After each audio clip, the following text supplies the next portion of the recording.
శ్రీ గురుభ్యో నమః. శ్రీమాత్రే నమః.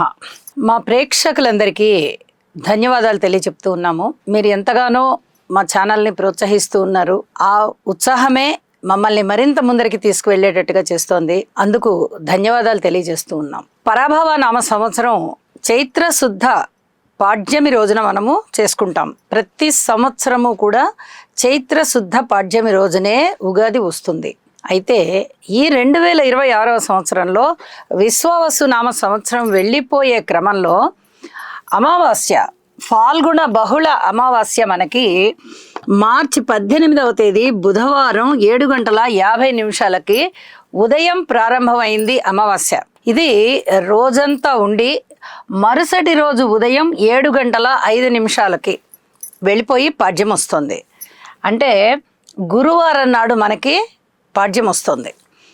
మరి చాలామందికి వచ్చిన సందేహం ఏమిటి అంటే 19వ తారీఖు ఉదయం 6:16 సూర్యోదయం అవుతోంది. సూర్యోదయం వేళటికి అమావాస్య ఘడియలు ఉన్నాయి కదా, కాబట్టి ఆ రోజున పండగ ఎలా చేసుకుంటాము, ఈ పాడ్యమి ఆ మరుసటి రోజు చేసుకోవాలి కదా అని చెప్పి చాలా మందిలో ఒక ధర్మ సందేహం ఏర్పడింది. నిజానికి మీకు అనుమానం రావడం చాలా చాలా సహజం. సూర్యోదయం వేళప్పుడు ఏ తిథి ఉన్నట్లయితే ఆ రోజంతా ఆ తిథిగానే పరిగణిస్తాం. కానీ పండుగ రోజులకి కానీ లేదా అమావాస్య అనేది అది కూడా మనం పండుగ చేసుకుంటాం దీపావళి నాడు చేసుకునే అమావాస్య రాత్రిపూట ఉండడం కానీ, అలాగే పితృకార్యాలప్పుడు అపరాహ్న వేళ ఉండేటటువంటి తిథి కానీ చూసుకుని మనము పండుగలు చేసుకోవడమా లేదా పితృకార్యాలు చేయడమా అనేది ఆ రోజుని బట్టి నిర్ణయిస్తాం. ఆ రోజు మనము చేసేటటువంటిది పండుగనా లేక పితృకార్యమా అనే దాన్ని బట్టి ఆ తిథిని నిర్ణయించుకుంటాం, ఆ రోజు చేయాలా వద్దా అనేది. ఇప్పుడు మనము చేసేది ఉగాది పండుగ. తిథి చైత్ర శుద్ధ పాడ్యమే చెయ్యాలి. ఇది చైత్ర శుద్ధ పాడ్యమి ఉదయం 7:05 గురువారం నాడు వస్తుంది, మార్చి 19వ తారీఖు నాడు. మరి అమావాస్య నాడు తిథి ఉంది కదండి. అమావాస్య తిథి 6:16 సూర్యోదయం వేళప్పుడు ఉంది కదా, ఆ రోజు అమావాస్యగానే మనము దాన్ని ట్రీట్ చేసుకోవాలి అని చెప్పి చాలా వరకు సందేహమే ఉంటుంది.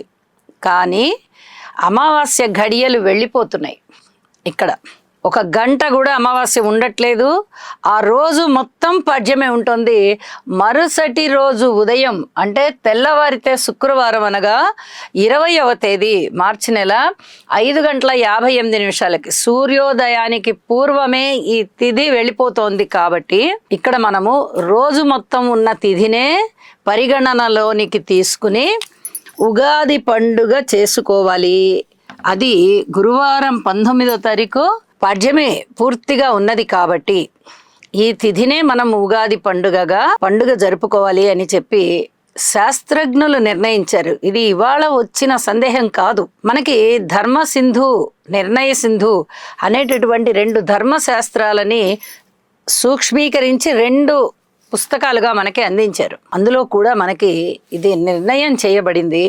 ధర్మసింధులో శాస్త్రజ్ఞులు నిర్ణయం చేశారు, పండితులు నిర్ణయం చేశారు. కాబట్టి మనము దీనినే అనుసరించడం విధాయకం అని చెప్పి తెలియజేస్తూ మార్చి 19వ తేదీ గురువారం ఉగాది పండుగ జరుపుకోవలసిందిగా పెద్దలు మనకి నిర్ణయించిన దాని ప్రకారమే మనము కూడా ఆచరిద్దాము అని చెప్పి తెలియజేస్తూ మరొక్కసారి ఉగాది శుభాకాంక్షలతో నమస్కారం.